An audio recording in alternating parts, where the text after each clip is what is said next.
अस्मद्गुरुपरमगुरून् यतिवरपूर्णो सयामुनं रामं पद्माक्षनाथनटजित्सेनेशरमारमापतीन् वन्दे वन्दे बृन्दावनचरं वल्लवीजनवल्लभं जयन्ती सम्भवं धाम विजयन्ती विभूषणं श्रीमान् वेङ्कटनाथार्य कवितार्किकेसरी वेदान्ताचार्यवर्यो मे सन्निधत्तां सदा हृदि எம்பெருமானுக்கும் நமக்கும் உண்டான சரீராத்மபாவ சம்பந்தத்தினால அந்த நாம் தெரிஞ்சுக்கிறது என்ன, நாம் என்ன பலன் பெறுறோம் அப்படின்னா, சரீராத்மபாவ சம்பந்தம்ன்றது மொத்தத்தில் அது 3 விதமான சம்பந்தத்தை கொண்டிருக்குது. ஆதார ஆதேய பாவம், நியந்திர நியாமி பாவம், சேஷசேஷி பாவம் அப்படின்னு. இது கொஞ்சம் கடினமானதுனால திருப்பி சொல்கிறோம். இந்த ஆதார ஆதேய பாவத்தினால நமக்கு என்ன லாபம் வந்தது, என்ன பலிச்சுது அப்படின்னு சொன்னால், எம்பெருமானை நாம் எப்போவும் விட்டு பிரியாத இருக்கோம் அப்படின்னு. எம்பெருமானுடைய குணங்கள் எம்பெருமானை விட்டு இருக்குமா? எம்பெருமானுடைய திருமேனி எம்பெருமானை விட்டு இருக்குமா? எம்பெருமானுடைய திருமேனியில் வலமார்பில் இருக்கிற பிராட்டி இருக்காளே, அகல கில்லேன் இறையுமென்னு அலர்மேல் மங்கை உரை அப்படிப்பட்ட மார்பு அப்படின்னு சொல்கிறாளே, அந்த ரீதியில் அந்த பிராட்டி பிரிஞ்சு இருப்பாளா? பிரிஞ்சிருக்க மாட்டாள். அதுபோல ஜீவராகிய நாமும் எம்பெருமானை விட்டு பிரியாத இருக்கோம், அப்ரதக் சித்த விசேஷமாக இருக்கோம் அப்படின்றது தெரியுது. அதனால் என்ன ஆகுது, எம்பெருமானை தவிர வேற யாரும் நம்ம தரிக்கிறவா கிடையாது, தாங்கிறவா கிடையாது அப்படின்னு தெரியுது. அதனால் எம்பெருமான் சேத்தனன் அந்நியர்களால் தரிக்கப்படுறவன் இல்லை, எம்பெருமான் ஒத்தனால தான் தரிக்கப்படுறான். அதனால் அனன்யாதாரன். அந்நிய ஆதாரன்னா வேற ஒருத்தர் நமக்கு ஆதாரமாக இருக்கான்னு அர்த்தம். அனன்யாதாரன்னா வேற ஒருத்தரும் நமக்கு ஆதாரம் கிடையாது அப்படின்னு. அதனால் ஆதாராதேய பாவத்தினால நமக்கு என்ன தெரியுது அப்படின்னா, பலிக்கிறது என்னன்னா, நாம் விட்டு பிரியாதவன், எம்பெருமானை எப்பவும் விட்டு பிரியாதவன் தெரிஞ்சு. எத்தனையோ பேர் எவ்வளவோ தாங்கிறா, நம்ம தரிக்கிறான்னா அதெல்லாம் அப்பப்போ கொஞ்சம் காலத்துக்கு. ஒரு கம்பெனியில் போய் வேலை செய்கிறோன்னா 60 வயசு வரையில், அதுவும் நாளைக்கு 8 மணி காலம் அவன் தாங்கிறான். அது போல் அங்கே வேலை செய்கிறோம் அதெல்லாம். அதனால் அதெல்லாம் ஒரு வந்தேரியானது, ஏதோ ஒரு காரணத்தை முன்னிட்டு நமக்கு அவள் தாங்கிறா, அவன் சம்பளம் கொடுக்குறான், நம்ம தாங்கிறான்னு நம்ம சொல்கிறோம். அதெல்லாம் ஒரு குறிப்பிட்ட காலத்துக்கு ஒரு குறிப்பிட்ட காரணத்தினால. அந்த 60 வயசு வரையிலும் சொன்னால், நாமே 40 வயசில் ரிசைன் பண்ணிட்டு வேறு கம்பெனிக்கோ ஏதோ போயிட்டோம் அப்படின்னா அதுக்கப்புறம் அது இல்லை சொல்கிறேன். அதனால் ஏதோ ஒரு காரணத்தை முன்னிட்டு அது பண்ணுறேன். ஆனால் எம்பெருமானுக்கு நமக்கும் இந்த சரீராத்மபாவ சம்பந்தம் இருக்கிறதுனால, அந்த சரீராத்மபாவத்தில் பிரதான காரணம் அவன் ஆதாரன், நாம் ஆதேயம், அவன் தாங்கிறவன், நாம் தாங்கப்படுவோம்னு சொல்கிறதுனால நாம் எப்பவும் விட்டு பிரியாதவனாக இருக்கோம்ன்றது தெரியுது. விட்டு பிரியாத நாம் இருக்கிறதுனால அப்போ அவன்தான் எப்பவும் நம்ம தாங்கிறவன், மீதி பேர்லாம் தாங்கிறவளே கிடையாது. போச்சே வச்சே தாங்கிறவளாம் தாங்கிறவளாம். அதனால் அனன்யாதாரன் அப்படின்ற தன்மை நமக்கு இருக்குது. சரி, அதுக்கப்புறம் சேஷசேஷி பாவத்தினால என்ன தெரியுது அப்படின்னா, நமக்கு புருஷார்த்தம் ருச்சி வருது அப்படின்னு, நமக்கு தகுந்த. அதனால் எம்பெருமானுக்கு தான் கைங்கரியம் பண்ணணும் அப்படின்னு நாம் அந்த புருஷார்த்த ருச்சி, அவன்தான் நம்ம தாங்கிறவன், அவனுக்குத்தான் நாம் கைங்கரியம் பண்ணணும். ஆஃபீஸில் நாம் என்ன பண்ணுறோம், சம்பளம் தரோன்னா அந்த 8 ஹவருக்கு தான் வேலை பண்ணுறோம், அதுக்கப்புறம் வேலை பண்ணல. அப்படியே மேலே வேலை பண்ணணுன்னா ஓட்டி தரேன்னு சொல்கிறான், ஓவர் டைம் தரேன்னு சொல்கிறான், அதை வாங்கிட்டு பண்ணுறோம். இப்போ அப்படி இல்லை, இது சுவாபாவிகமாக இருக்கிறதுனால இந்த சேஷசேஷி பாவம் நாம் பண்ணுறது மொத்தத்தையும் அவன் தான் இது பண்ணுறதுனால அவனுக்குத்தான் நாம் கைங்கரியம் பண்ணணும் அப்படின்னு. அதனால் அனன்ய பிரயோஜனன், அதாவது அந்நிய பிரயோஜனத்தை நாம் எதிர்பார்க்காதவன். அவளுக்கு கைங்கரியம் பண்ணணும், இவாளுக்கு கைங்கரியம் பண்ணணும், இந்த பிரயோஜனம் வரணும், அந்த பிரயோஜனம், அனன்ய பிரயோஜனம், வேறு ஒரு பிரயோஜனத்தையும் எதிர்பார்க்காம எம்பெருமானுக்கே கைங்கரியம் பண்ணுறது தான் நமக்கு பிரயோஜனம் அப்படின்னு நினைக்கிறது அனன்ய பிரயோஜனம். இப்போ திடீர்னு சந்தேகம் இந்த இடத்துல சொல்ல வேண்டாம், இருந்தாலும் சொல்கிறேன். சொல்ல வேண்டான்னா நான் தெரியும் தெரிஞ்சதுனால சொல்ல வேண்டாம், இருந்தாலும் தெரிஞ்சுக்கிறதுக்காக சொல்கிறேன், ஞாபகப்படுத்துறதுக்காக சொல்கிறேன். அதாவது எம்பெருமானுக்கு இப்போது நாம் எம்பெருமானுக்கு கைங்கரி தவிர உத்தியோகத்துக்கு போகிறோம், அது போகிறோமே இது போகிறோமே அப்படின்னு சொன்னால் அதெல்லாம் அப்போ அந்த பிரயோஜனமெல்லாம் இல்லையா, அதெல்லாம் விரும்பலையா அப்படின்னு சொன்னால் அதெல்லாம் இல்லை. அதெல்லாமும் எம்பெருமானுடைய கைங்கரியம் தான். நாம் எது பண்ணாலும் எம்பெருமானுடைய கைங்கரியம்னு அது வேறு இடத்துல சொல்லப்பட்டிருக்குது, அதை ஞாபகம் வச்சுக்கணும். நாம் மூச்சு விடுறது இமைக்கிறதுலாம் கூட எம்பெருமானுக்கு கைங்கரியம் தான். அதனால் நாம் அனன்ய பிரயோஜனன் அப்படின்ற தன்மை நமக்கு வருது. அந்த இப்படி சேஷேபாவத்தினால் பெறப்பட்ட புருஷார்த்த ருச்சி இருக்குது, அதை பெறணுன்னா ஒரு காரியம் பண்ணணும், உபாயம் பண்ணணுமே. அது யாரை உபாயம் என்ன பண்ண முடியும்? அவன் திருவடியை பத்திரத்தை தவிர வேறு ஒன்றும் கிடையாது. அதனால் அவன்தான் நமக்கு சரண்யன், அதாவது நமக்கு பலனை கொடுக்கக்கூடியவனு அவன். அதனால் அவனையே நாம் பற்றணும். அதனால் நாம் எப்படிப்பட்டவன்? அந்நிய சரணன் இல்லை, வேற ஒருத்தர் நமக்கு கதி கிடையாது. அந்நிய சரணன் இல்லை, நாமும் அனன்ய சரணன் அப்படின்னு இந்த மூன்றும் இதனால் பலிக்கிறது.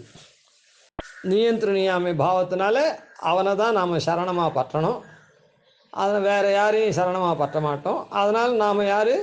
சரணன். அவன் சரண்யன், நாம் சரணன். அதனால் அனன்ய சரணன் அப்படின்னு நாம் அதாவது அந்நியாதாரன், அனன்யாதாரன், அனன்ய பிரயோஜனன், அனன்ய சரணன் அப்படின்றது இதிலேருந்து நமக்கு நம்ம தன்மை தெரியுது. வேற ஒருத்தனாலையும் தாங்கப்படுறவன் இல்லை, வேற ஒரு பிரயோஜனத்தையும் நாம் எதிர்பார்க்குறவன் இல்லை, வேற யாரையும் நாம் பற்றி நிற்கிறவன் இல்லை அப்படின்னு. இதெல்லாம் இவ்வளோ தூரம் சொல்லின்னு வந்துட்டுமே, இது எங்கே சொல்கிறது அப்படின்னு சொன்னால் நிறைய சொல்கிறது. இப்போது எம்பெருமான் ஆதாரம்னு சொன்னமோ இல்லை, அது அப்புறம் வருவோம். அது எங்கே சொல்கிறதுன்றது இதெல்லாம் ரகசியத்திரயத்தில் நமக்கு காட்டுறது. சுருக்கமாக சின்னதாக இருக்கக்கூடிய ரகசியத்திரயத்தில், அதாவது ரகசியத்திரயம்ன்றது மொத்தம் 1 8 எழுத்து, இன்னொன்று 25 எழுத்து, அதாவது திருவஷ்டாட்சரம் 8 எழுத்து, துவயமந்திரம் 25 எழுத்து, 32 எழுத்து சர்மஸ்லோகம். இந்த 65 எழுத்துக்களாக இருக்கக்கூடிய 3 விஷயங்கள் இருக்குதே, இந்த 3துலேயும் நமக்கு தெரியுது. அதில் தான் ரகசியத்தில் தெரியுது. அந்த ரகசியத்துலேயும் பிரதானம் எது அப்படின்னா திருமந்திரம். அந்த திருமந்திரத்தில் நாராயண சப்தத்தில் இது கிடைக்கிறது. திருமந்திரத்தில் நாராயண சப்தத்தில் கிடைக்கிறது. எது? அந்த அனன்யாதாரம் அப்படின்னு இருக்குதே, அது நாராயண சப்தத்தில் கிடைக்கிறது. நாராயண சப்தத்துக்கு என்ன அர்த்தம் அப்படின்னு சொன்னால், நாராயண சப்தத்தில் நாராயண் ஒரு பதம், அயனம்னு ஒரு பதம் இருக்குது. ரெண்டும் சேர்ந்து நாராயணன்னு ஒரு பதமாச்சு. அப்போது நார சப்தம், அயன சப்தம். நாரா அயன அப்படின்னா நாரங்களுக்கு இருப்பிடமானவன், நாரங்களுக்கு இருப்பிடம் நாரங்களுக்கு இருப்பிடமானவன் நாராயணன் அப்படின்னு ஒரு அர்த்தம். இன்னொரு அர்த்தம் நாரங்களை இருப்பிடமாக உடையவன் அப்படின்னு அர்த்தம் நாராயணன். அதாவது நாரங்கள்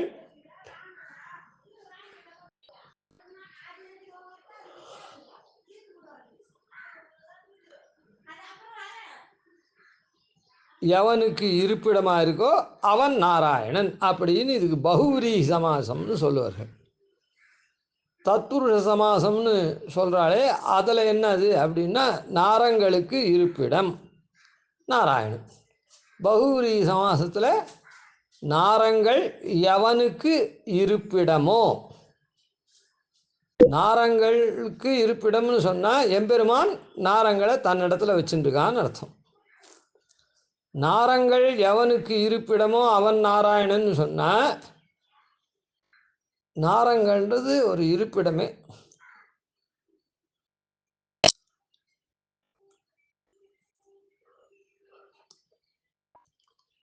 நாரங்கள்லாம் அவனுக்கு இருப்பிடம், அதனால் அவன் நாராயணன் பேர் அப்படின்னு பகுவிரி சமாசத்தில். சரி, இதை தான் திருமொழி ஆழ்வார் கூட நான் உன்னை அன்றியிலேன் கண்டாய் நாரணனே நீ என்னை அந்நிலை. நான் உன்னை விட்டு நான் இல்லை, நான் உன்னையன்றி இலேன் அப்படின்னு சொல்கிறேன். நான் உன்னை விட்டு நான் இல்லைடாப்பா அப்படின்னு அர்த்தம். அவன் நம்ம தரிக்கிறான்னு அர்த்தம். நாரங்களுக்கு இருப்பிடம், அதாவது அவனிடத்துல நாம் இருக்கோம். நாராயணம் எஸ்ய சஹா அப்படின்னு சொன்னால் நாரங்கள் அயனம் எஸ்யா எவனுக்கு நாரங்கள்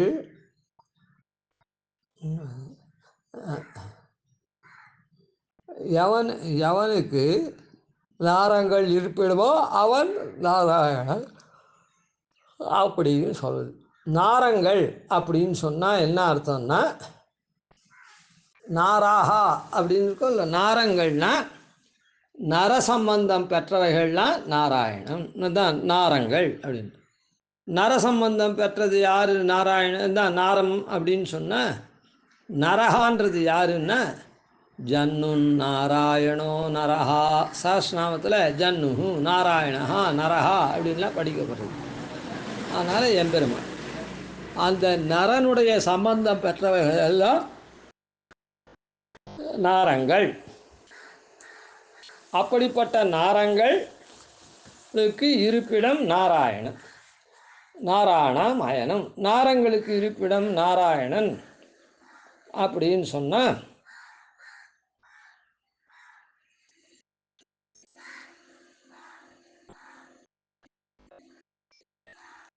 அந்த இடத்துல என்னன்னா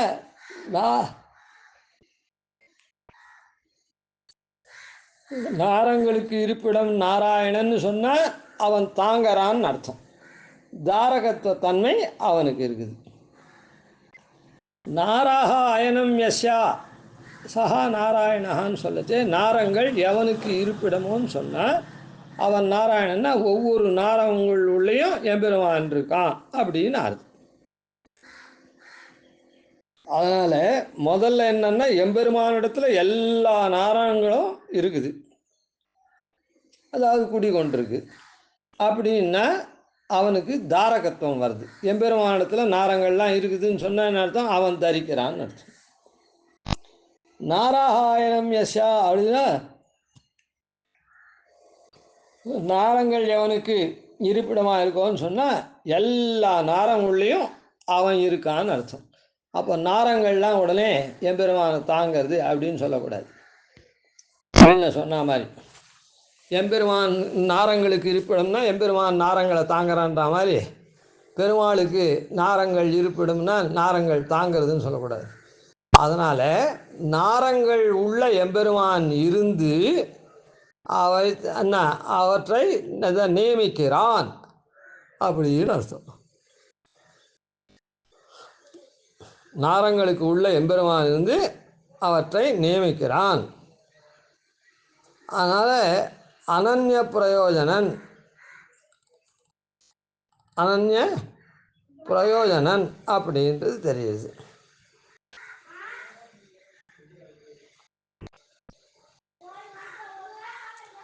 அதனால் எம்பெருமான் அப்போ உள்ளுக்குள்ளே இருக்கிறதுனால எல்லாத்துலேயும் நியமிக்கிறவன் ஆச்சு.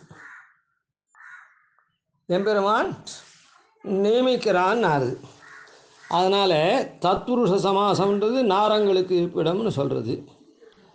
அதனால் தாரகத்துவம் தெரியுது. பகுபுரி சமாசத்தில் என்ன தெரியுது? எல்லா நாரங்கள்லையும் இருப்பிடமாக கொண்டிருக்கான், இவன் எல்லா உள்ளேயும் இருக்கான் அப்படின்னு சொல்கிறதுனால பறந்து இருக்கான், வியாபிச்சிருக்கான். அதனால் பெருமாளுடைய வியாபகத்துவம் காண்பிக்கப்படுறது. பெருமாளுடைய வியாபகத்துவம். அதனால் இந்த நாராயண சப்தத்தினால தாரகத்தை வியாபகத்துவம் ரெண்டும் தெரியுது. அதனால் நாம் அனன்யாதார, அந்நியனால் தரிக்கப்படுறவன் இல்லை. அவன் உள்புகுந்து இருக்கான்னா உள்புகுந்து நம்ம நியமிக்கிறான். அதனால் நாம் வேற ஒருத்தனுக்கும் நாம் நியாமியம் இல்லை, எம்பெருமானுக்கு மாத்திரம்தான். அந்த அப்போது எம்பெருமான் நியமிக்கிறான்னா அவன் தன்னுடைய பிரயோஜனத்துக்காக தான் நம்ம நியமித்து எல்லாம் பண்ணுறான். அதனால் நாம் அவனுடைய கைங்கரியத்தை தவிர வேறு ஒன்றும் இல்லாததுனால இதனால் தெரியுது அனன்ய பிரயோஜனன் அப்படின்றது தெரியுது.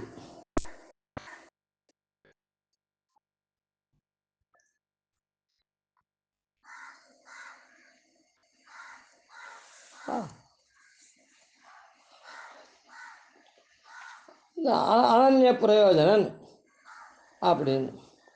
அதே போல் கீழே சொன்னபடிக்கு அனன்ய சரணத்துவம்.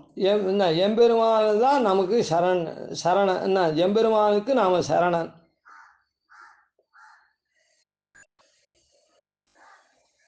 வேற ஒருத்தருக்கு நாம் சரண் இதில்லை, நாம் சரணம் போகிறது இல்லை. அதனால் அனன்ய சரணத்துவம் இதில் தேர்றது.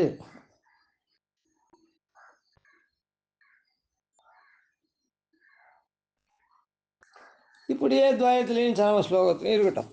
அதனால் நாராயண சப்தத்தினால நமக்கு இந்த தாரகத்துவம் தெரியுது, உள்புகுந்து நியமிக்கிறது தெரியுது.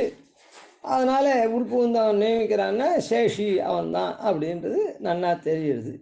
அதனால்தான் இந்த அதோடு கூட நாராயணாயா அப்படின்ற சப்தம் பொதுவில் சேஷியை தான் காட்டுறது. ஆனால் அது பிரணவத்திலேயே அங்கே காட்டிவிட்டதுனால இந்த இடத்துல அந்த சேஷத்துவத்தினுடைய பிரயுக்தமாக இருக்கக்கூடிய என்னது கைங்கரியம், அந்த கைங்கரியம் வரையில் இது காட்டுறது அப்படின்னு சொல்லப்படுது. அதனால் இந்த அனன்யாதாரன், அனன்ய பிரயோஜனன், அனன்ய சரணன் அப்படின்றது எங்கே நமக்கெல்லாம் தெளிவாக தெரியுது அப்படின்னு சொன்னால் ரகசியத்திரயத்தில் தெரியுது. இதுக்கு மேலே இன்னும் கொஞ்சம் திருஷ்டாந்தங்கள்லாம் நாளைக்கு சேவிப்போம். கவிதார்க்கு சிம்மாய கல்யாண குணசாலினி ஸ்ரீமதே வெங்கடேசாய வேதாந்தரவே நமாதிவண்டோபாயுதீனதிவர்யான் பஜேனிஷம் ஸ்ரீரங்கபூர்ஷடீசானபதாசியம் ஸ்ரீவத்சவம் திலகம் வந்தே ஸ்ரீ கிருஷ்ணதேசி